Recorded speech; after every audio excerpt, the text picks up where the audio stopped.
Hello and welcome, this is Noah with Nomad Gaming, and we are here with a video for the Marvel Champions LCG, which is a living card game produced and distributed by Fantasy Flight Games.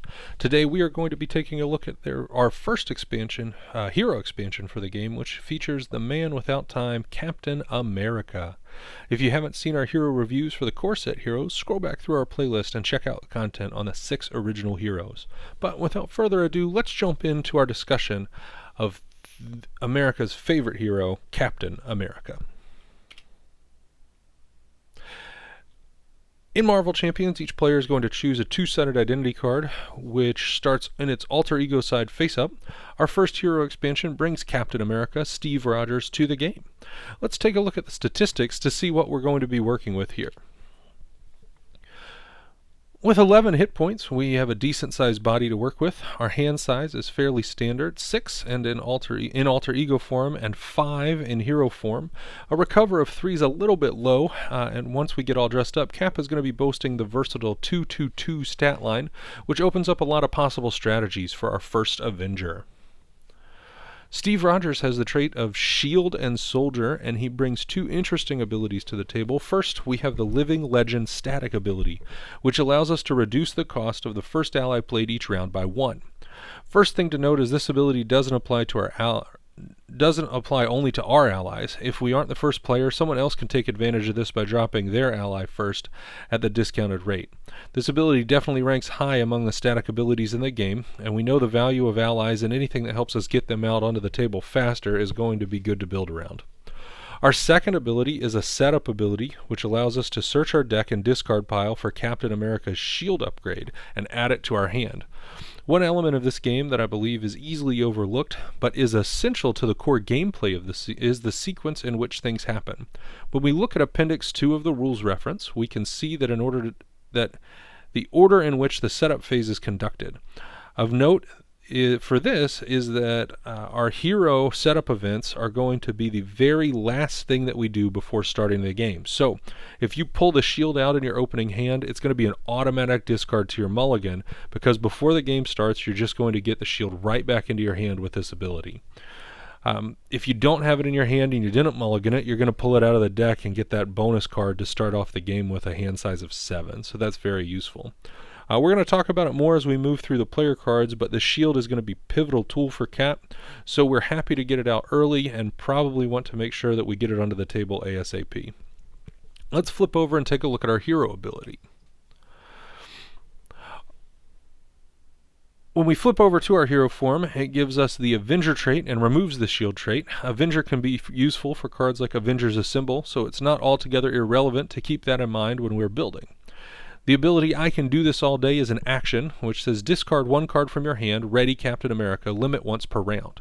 So not only do we get a very balanced stat line, we can often do more than one of these per turn. This is also going to give us some options to go for a Voltron type strategy and load up Cap with static stat boosts, and then go to town with this readying ability. Aside from multiple hero activations, I find it useful to activate on the hero side, then ready, and then we can flip over to our alter ego side where we can use our activation a second time to heal up a little bit. There's a very dynamic element to this ability, and it can be used in a variety of ways to advance our game. Let's transition over to our signature card pool and see where our fearless leader wants to take us. As we learned in the core set, each hero in Marvel Champions has a dedicated 15-card signature pool. This is included in every deck for that hero.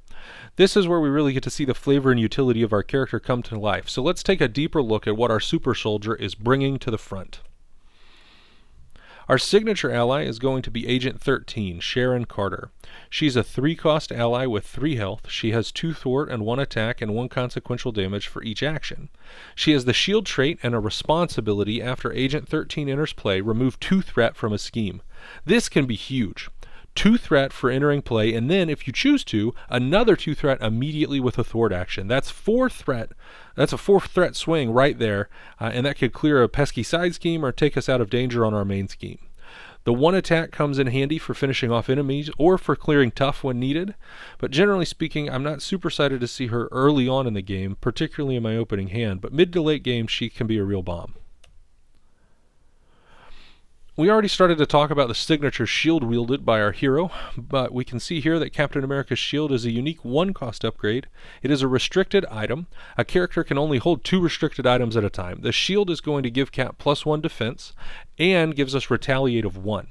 My initial impressions of Retaliate have been changing. When our hero gets to throw bonus damage back on enemies after every attack, things go well. When in hero mode, we are going to be attacked at least once per turn, and leaving some bruises behind on the baddies can certainly help smaller allies and events get set up to wipe out those bad guys. We also get the unique upgrade, Captain America's Helmet, which is going to be an armor that gives us a response when Captain America would be defeated. Set his hit point dial to 1 instead and discard this card. This is a great insurance policy. Sometimes you just aren't ready for that 3rd or 4th attack thrown to you by the encounter deck. If you have to use the helmet to stay alive, you get the opportunity to flip back to alter ego form pretty quickly after that and heal up before you jump right back into the fray. Now, if you use this to survive the first attack, though, you'd better hope that you can make it through the rest of the villain's turn on that precarious 1 hit point. But hey, never give up, never surrender. The other tool that we're going to bring to the table is our 2-cost upgrade that lets our hero really show what he's made of. The Super Soldier Serum is an item that gives us the resource ability, exhaust Super Soldier Serum, generate a strength resource. I've said it before and I will say it again. Resources are good. Resources on upgrades are better. Once set up, you can have 2 of these on the table and be paying for low-cost allies without even using any cards from your hand. Paired with cost reduction from our alter ego and other player cards, we could be paying nothing out of hand for cards like Nick Fury or Vision. Not to mention, this resource isn't limited to just allies. We can use this for anything we want, including some key events that may want to use strength resources. We mentioned it earlier that we don't want to lose our shield if we can help it, and the signature pool for Captain America includes 2 superpowered events that rely on the shield being in play to make the magic happen. First up, we have Shield Block, a 0-cost defense event which reads Interrupt Defense. When you would take any amount of damage, exhaust Captain America's shield, prevent all that damage. If you watched our Spider-Man video, you know how good I think it can be to prevent all damage. If you haven't watched that video, go check it out when you finish with this one, okay? This is essentially a free roll combat cancellation. Of course, you can only do it once per turn since we don't have the way to ready the shield on demand, but this is going to leave us free to roll the dice with an undefended attack or 2, knowing that we have the safety net of this nifty little block if things get worse than anticipated. The other neat trick that we have for our shield is the iconic Shield Toss. This too is a 0-cost event which reads Hero Action Attack, discard X cards from your hand, then return Captain America's shield from play to your hand. Deal 4 damage to X enemies. No restriction on where these enemies are engaged, just X. So, the right amount of card draw and fairly enough luck regarding the board state up to this point, and we can really dole out some damage and potentially clear the whole table. And also, we can just note that this is way more than a toss. I mean, I toss a beanbag. Cap full-on throws this shield. I mean, come on, FFG. Semantic criticism aside, though, I do want to mention that this shield toss, replay the shield, use a block sequence of plays, is really kind of embodying that frenetic pace and feel of combat that you expect from a superhero game, and it definitely deserves accolades for the development team over at FFG. Way to go, guys, and keep up the phenomenal work. Of course, Captain America is a natural leader, and he can do that with either threat management or attacking. Fearless Determination is another 0-cost event that's going to round out our base actions with a +1 boost to Cap's Thwart stat and allows us to draw a card. Most of the time I find myself using this guy as a cantrip, but occasionally the extra thwart does come in handy. If we want to pay for our events, maybe with Super Soldier Serum or 2, we could have the option to do so with this 3-cost Heroic Strike, which reads Hero Action Attack, deal 6 damage to an enemy. If you paid for this using a strength resource, stun that enemy. Good synergy with our resource generating serums that are going to pull out strength energy, or strength resources. 6 is a fairly relevant number for the cost of damage return. Isn't all that bad if you get the stun. And if you don't, the rate of 1 cost for 2 damage isn't at best, but it's definitely passable in this situation. Finally, even our little super soldier can use a place to crash. Steve's apartment is a 1-cost support location with the alter ego action. Exhaust Steve's apartment, draw 1 card, and heal 1 damage from Steve Rogers. Let's play that broken record again. Card draw is golden. Pairing it with incidental healing is better. Having to be in alter ego mode to do it, well, hopefully we have some friends in hand who want to be dropped onto the table for a little lower cost, and then things start to roll pretty well. I like the flavor here, I love the function, and this is a hero where I can see a strategic hop over to the alter ego occasionally, so this won't be a dead card late in the game. That's all for our signature card pool. I definitely say it packs a punch in both flavor and function. Let's check out our Nemesis before we look at the bigger picture and look into some deck building. Of course, our Nemesis for our Hydra-crushing hero is Baron Zemo. The Purple People Leader himself has 5 HP, 1 scheme, and 3 attack. He has quick strikes, so when he enters play, he's making an immediate attack against us. He also has the text, while Baron Zemo is engaged with you, you cannot thwart. Uh-oh! Since threat is arguably the easiest way to lose the game, this is going to have to be dealt with in swift order. You can't go a lot of turns without the ability to manage threat. Imagine how this feels against a Justice Cat build. His side scheme is Hit Squad, which is going to deal direct damage to you when it is revealed, and add an acceleration icon when it comes into play. Zemo's also going to bring our Hydra Soldiers to the encounter deck. These are 4 HP minions with 1 scheme, 2 attack, and guard. They also have a trigger when defeated, and they will give the engaged player an extra encounter card, so be sure to take that into account before you deal that final blow. His Treachery, Hail Hydra, is going to cause extra attacks from Hydra minions and pull more Hydra minions into play for those who get to dodge their attack. Fortunately, we aren't going to be discarding from the deck to find those minions. We do get to choose from the deck and discard pile who we will engage. Just note, you probably don't want to pull out Zemo if you can help it. Finally, we get to deal with Steve Rogers' obligation card, Man Out of Time. This is going to either exhaust our alter ego or take half the cards from our hand.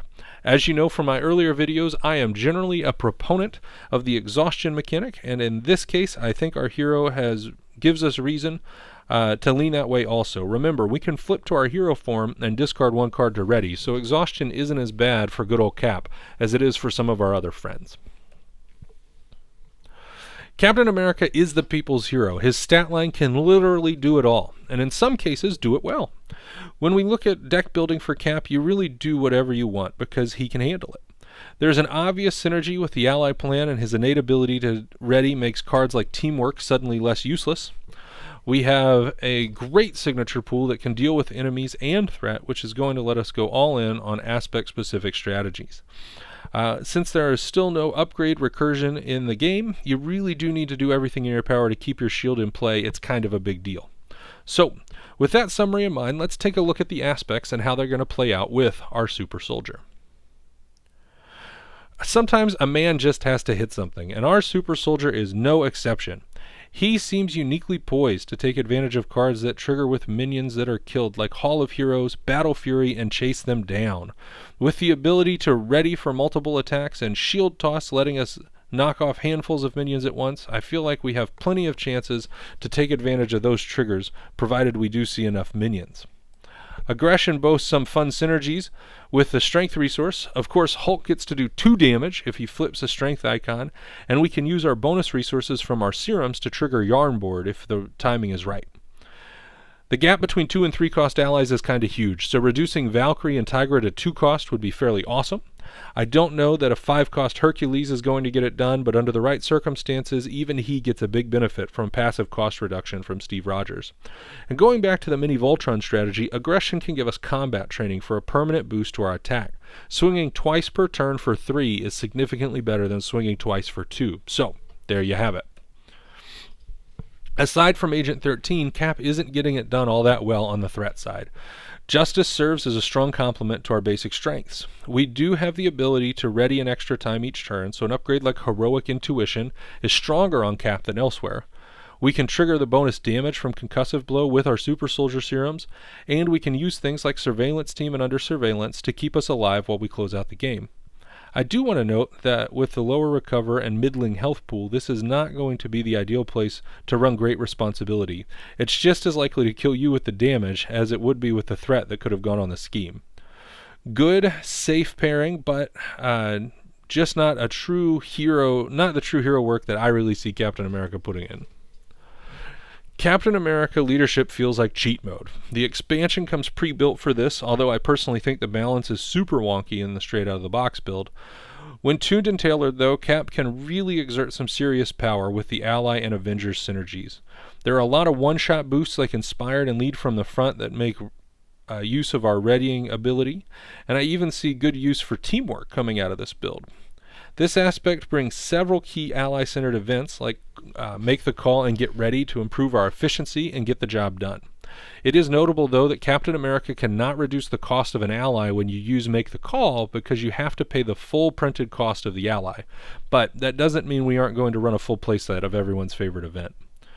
It's worth noting that a lot of leadership cards will want you to bring that ally build, and we'll have strength resources so that we can add some effectiveness to things like our heroic strike other than just having to rely on our serums. Of course, protection is going to give us a big boost to our survivability and boost our paltry recoverability. Cap is really poised to defend as often as needed, and with his shield, which we can effectively start the game with, we get 3 defense and retaliate. I say the more he can jump in front of the threats, the better. This aspect is going to give us healing and survivability with cards like Med Team and Energy Barrier. Leadership also has some expensive allies in Nova and Luke Cage, both of whom will benefit significantly from potential cost reduction. And events like Get Behind Me and Counterpunch hold great value when timed appropriately with Cap. Although it may seem stereotypical or easy, it is just fun, so our sample deck for this round is a Leadership Captain America build. We run 9 allies, Avengers Tower, and Honorary Avenger to try to take advantage of an extra ally slot. Consideration can be given to get Triskelion in here too. With single copies of events like Avengers Assemble and Lead from the Front, we are looking to set up swingy turns in value mid to late game where we take full advantage of the extra value that they can bring. That way they don't clog up our hand early with an unplayable event. This deck can roll through cards pretty quickly, so hopefully we can get things set up. My ideal set of allies is essentially Falcon, Vision, and Hawkeye, with maybe Maria Hill or Agent 13 being given an Honorary Avenger. Wonder Man is fun, but he's definitely on the edge of getting cut, so shall see. What do you guys think of this build? Give me your suggestions, maybe post your decks in the comments below. And that closes out another hero review. This time, our first expansion hero, Captain America, has been reviewed. Let us know what you think about Captain America. Is he the best hero in the game? How do you build around him outside of leadership? Thank you again for joining us here at Nomad Gaming. We're working very hard to get some new content out featuring deck building, live play, and of course more hero reviews. Leave a comment to let us know how you would like to see content come out on the channel, and if you could lend us your support for free, please subscribe, like, share, and turn on your notifications. Take a look at some of our previous videos, including our first look into the revealed campaign expansion, The Rise of Red Skull, and until next time, let's go game.